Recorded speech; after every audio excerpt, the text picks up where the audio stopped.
जय श्री राम, जय शिव शंकर भोलेनाथ, जय वीर बजरंगबली। उम्मीद है आप सब अच्छे होंगे और प्रभु श्री राम और शिव जी और हमारे संकट मोचन हनुमान जी की कृपा सदैव आप पे होगी। और मैं प्रार्थना भी करूंगा कि वे सदैव अपनी दया दृष्टि महिमा कृपा करुणा सदैव आप पे बनाए रखें। पिछले कथा में हम सुतीक्षण जी की कथा सुने, उनकी अनन्य भक्ति प्रभु श्री रामचंद्र जी से कैसी थी, ये पिछले कथा में हम लोग सुने। उसके बाद से अगस्त जी के पास आए श्री रामचंद्र जी। अगस्त जी ने भी उनका स्वागत किया, प्रणाम किया, उन्हें बहुत सराहना की, उनकी भक्ति मांगी अगस्त जी ने। फिर रामचंद्र जी ने कहा कि हमें रुकने के लिए कोई जगह दीजिए, इस वन में मैं एक जगह नहीं रुक सकता, अब मैं एक और जगह मुझे बताइए जहां मैं रुकूं। तो अगस्त जी अब आगे क्या कहते हैं, जगह कैसे बताते हैं वो सुनिए। हे प्रभु परम मनोहर ठाऊ, पावन पंचबटी तेहि नाऊ, दंडक बन पुनीत प्रभु करहूं, उग्र साप मुनि बर कर हरहूं। कहते हैं अगस्त जी, हे प्रभु, एक परम मनोहर और पवित्र स्थान है, उसका नाम है पंचवटी। हे प्रभु, आप दंडक वन को जहां पंचवटी है उसे पवित्र कीजिए और श्रेष्ठ मुनि गौतम जी के कठोर शाप को हर लीजिए। रघुकुल के स्वामी, आप सब मुनियों पर दया करके वही निवास कीजिए। मुनि जी की आज्ञा पाकर श्री रामचंद्र जी वहां से चल दिए और शीघ्र ही पंचवटी के निकट प्रभु श्री रामचंद्र जी पहुंच गए। आगे गिद्धराज से भेंट भई, बहुविधि प्रीति बढ़ाई, गोदावरी निकट प्रभु रहे परन गृह छाय। वहां गिद्धराज जटायु जी से भेंट हुई प्रभु रामचंद्र को। उसके हाथ बहुत प्रकार से प्रेम बढ़ाकर प्रभु श्री रामचंद्र जी गोदावरी जी के समीप पर्णकुटी बनाकर वहां पे निवास करने लगे, गोदावरी जी के पास। और उस जगह पर जब से श्री रामचंद्र जी वहां निवास किए हैं तब से मुनि सारे सुखी हो गए वहां के, उनका कोई डर नहीं रहा। फिर पर्वत वन नदी और तालाब वहां के सब शोभा से छा गए, दिनों दिन अधिक सुहावने मालूम होने लगे। पक्षी और पशुओं के समूह आनंदित रहते हैं उस जगह पे और भौरे मधुर गुंजार करते हैं। जहां प्रत्यक्ष श्री रामचंद्र जी विराजमान है, उस वन का वर्णन सर्पराज शेष जी भी नहीं कर सकते। एक बार प्रभु श्री राम जी सुख से बैठे हुए थे, उस समय लक्ष्मण जी ने उनसे छल रहित सरल वचन बोले, हे देवता, मनुष्य और मुनियों और चराचर के स्वामी, मैं अपने प्रभु की तरह अपना स्वामी समझकर आपसे पूछता हूं। हे देव, मुझे समझाकर वही कहिए जिससे सब छोड़कर मैं आपकी चरण रज की ही सेवा करूं। ज्ञान वैराग्य और माया का वर्णन कीजिए और उस भक्ति को कहिए जिसके कारण आप दया करते हैं। लक्ष्मण जी पूछते हैं श्री रामचंद्र जी से कि आप ज्ञान वैराग्य और माया का वर्णन कीजिए और उस भक्ति को बतलाइए जिस भक्ति के कारण आप प्रसन्न हो जाते हैं। मतलब वो कारण बताइए जो करने से आप प्रसन्न होते हो। हे प्रभु, ईश्वर तो जीव का भेद भी सब समझाकर कहिए जिससे आपके चरणों में मेरी प्रीति हो और शोक मोह तथा भ्रम नष्ट हो जाए।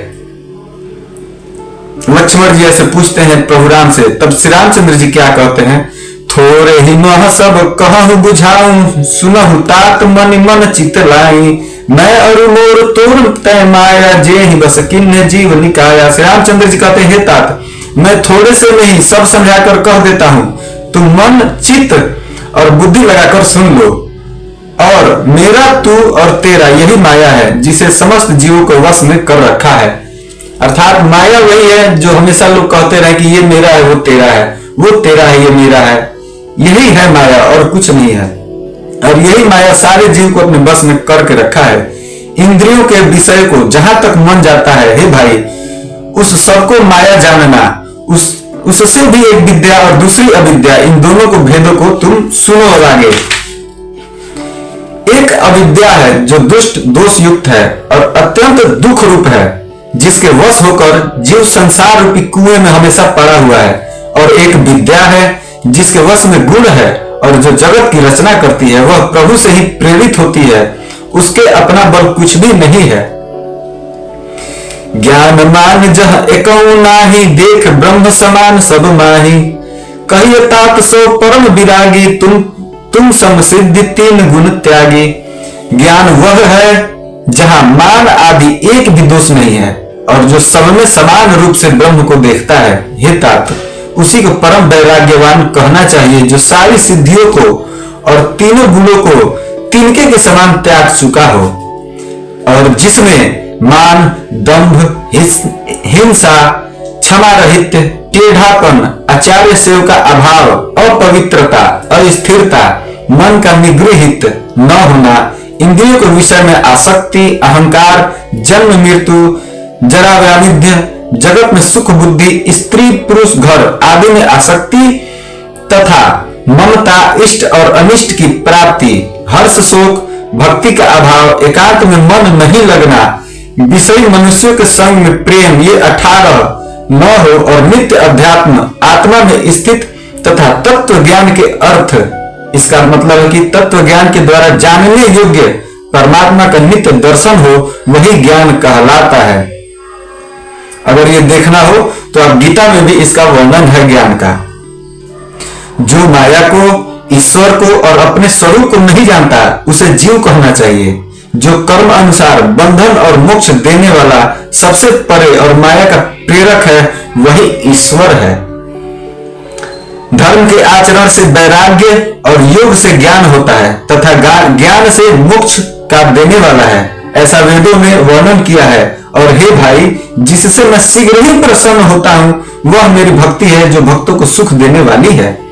वह भक्ति स्वतंत्र है, उसको ज्ञान विज्ञान आदि किसी दूसरे साधन का सहारा अर्थात अपेक्षा नहीं है। ज्ञान और विज्ञान तो उसके अधीन है। हे तात, भक्ति अनुपम एवं सुख की मूल है, और वह तभी मिलती है जब संत अनुकूल प्रसन्न होते हैं, अर्थात जब संत साधु संत आपके अनुकूल हो और आप पे प्रसन्न हो, तो आपको प्रभु श्री रामचंद्र जी की भक्ति मिल जाएगी। भगति की साधन कहु बखानी, सुगम पंथ मुनि पावहि प्राणी। प्रथम ही विप्र चरण अति प्रीति, निज निज कर्म निरत श्रुति रीति। अब आगे क्या कहते हैं, जब मैं भक्ति के साधन विस्तार से कहता हूँ, सुनो, यह बहुत सुगम मार्ग है, जिससे जीव मुझको सहज ही पा जाते हैं। पहले तो ब्राह्मणों के चरण में अत्यंत प्रीति हो, और वेदों की रीति के अनुसार अपने अपने वर्ण आश्रम के कर्मों में लगा रहे, अर्थात ब्राह्मण के साथ आपके बहुत प्रीति होनी चाहिए, और वर्ण जैसे जैसे बना है उस वर्ण के हिसाब से अपने अपने काम में सब कोई लगा हो। इसका फल फिर विषय से वैराग्य होगा। तब वैराग्य होने पर मेरे धर्म, भगवत धर्म में प्रेम उत्पन्न होगा। तब श्रवण आदि 9 प्रकार की भक्तियां ढूंढ होंगी, और मन में मेरी लीलाओं के प्रति अनन्य प्रेम हो जाएगा। अर्थात ऐसा जब आप कर्म करते हैं, तो इसके फल के रूप में आपसे विषय से वैराग्य हो जाएगा, अर्थात आपके अंदर लालच, मोह, माया, ये सब क्रोध नहीं होगा। उसके बाद भगवत धर्म में प्रेम उत्पन्न होगा, अर्थात आपको भगवान को जानने के लिए आपके हृदय में प्रेम उत्पन्न होगा। उसके बाद से श्रवण आदि 9 प्रकार की भक्तियां बढ़ते जाएंगी, और मन में मेरी लीलाओं के लिए प्रति अनन्य प्रेम होगा, अर्थात उसके बाद आप प्रभु श्री रामचंद्र जी की लीलाओं को जानने के लिए उत्साहित होने लगेंगे। संत चरण पंकज अति प्रेमा, मन क्रम वचन भजन दृढ़ नियमा। गुरु पितुनाथ बंधु पति देवा, सब मुहि कह जाने दृढ़ सेवा। जिसका संतों के चरण कमलों में अत्यंत प्रेम हो, मन वचन और कर्म से भजन का एवं दृढ़ नियम हो, और जो मुझको ही गुरु पिता माता भाई पति और देता सब कुछ जाने और सेवा में दृढ़ हो। मेरा गुण गाते समय जिसका शरीर पुलकित हो जाए, बाड़ी गदगद हो जाए, और नेत्रों से प्रेमाशु का जल बहने लगे, और काम मद दंभ आदि जिसमें न हो, हे भाई, मैं सदा उसी के वश में रहता हूँ। श्री रामचंद्र जी बता दिए कि प्रभु श्री रामचंद्र जी को पाने का सबसे सरल मार्ग क्या है। जिनको कर्म वचन और मन से मेरी ही गति है, और जो निष्काम भाव से मेरा भजन करते हैं, उनके हृदय कमल में मैं सदा विश्राम करता हूँ। ये भी श्री रामचंद्र जी कह रहे हैं। देखिए कैसे, वचन कर्म मोरी गति, भजन करहि निष्काम। तिनके हृदय कमल महु, करो सदा विश्राम। इस भक्ति योग को सुनकर लक्ष्मण जी अत्यंत सुख पाए, और उन्होंने प्रभु श्री रामचंद्र जी के चरणों में सिर नवाया। इस प्रकार वैराग्य ज्ञान गुण और नीति कहते हुए वहीं पे बहुत कुछ दिन बीत गए। इस कथा को 10 मिनट में ही हम लोग समाप्त करते हैं, क्योंकि अगली कथा आने वाली है शूर्पणखा। शूर्पणखा आएगी, जिसका नाक कटेगा, वो रावण के पास जाएगी, रावण को धिक्कारेगी कि तुम्हारे बहन के साथ ऐसे ऐसे हुआ और फिर भी तुम यहाँ राजभवन में बैठ के मौज मस्ती कर रहे हो। तुम्हें समाज क्या कहेगा कि तुम इतने प्रतापी हो, इतने बलवान हो, फिर भी तुम्हारी बहन के साथ ऐसे ऐसे कार्य हुए। तब रावण क्रोधित होकर जाएगा, आगे सीता जी का हरण करेगा। ये कथा आपको मिलेगा। लेकिन आज मिल गया कि प्रभु श्री रामचंद्र जी ही लक्ष्मण जी को समझा रहे हैं कि कैसे मेरी भक्ति को कोई पा सकता है और मेरी भक्ति कितना सरल है, ज्यादा कठिन भी नहीं है। अगर आप इस कथा को सुनिएगा तब लोग समझिए कितना आसान है प्रभु श्री रामचंद्र जी की भक्ति को पाना। कौन कौन से नियम को हम लोग पालन करें तो प्रभु श्री रामचंद्र जी की भक्ति अवश्य ही हमें मिलेगी। हाँ, ये कलयुग में थोड़ा कठोर जरूर है, पर मुश्किल नहीं है, नामुमकिन नहीं है। अगर हम लोग करें तो प्रभु श्री रामचंद्र जी की कृपा हम लोगों पे जरूर होगी और उनकी भक्ति भी प्राप्त जरूर होगी। आज इस कथा को यहीं पे रोकते हैं। आज इस कथा में हम लोग जान गए कि प्रभु की भक्ति कैसे पानी है, कौन कौन से कर्म करने हैं। संतों के प्रति बहुत प्रेम होना चाहिए, मन में कपट, निश्चल, छल, माफ कीजिएगा, छल, कपट, मोह, दंभ, ये सब चीज पाप नहीं होना चाहिए। मन अगर शुद्ध हो, संतों के, साधु संतों के प्रति प्रेम हो, ब्राह्मणों के प्रति प्रेम हो, और जो भगवान को ही अपना गुरु, माता, पिता सब कुछ मान ले, जो भगवान को ही सर्वेश्वर मान ले, वो जरूर एक दिन प्रभु श्री रामचंद्र जी की भक्ति प्राप्त करेगा।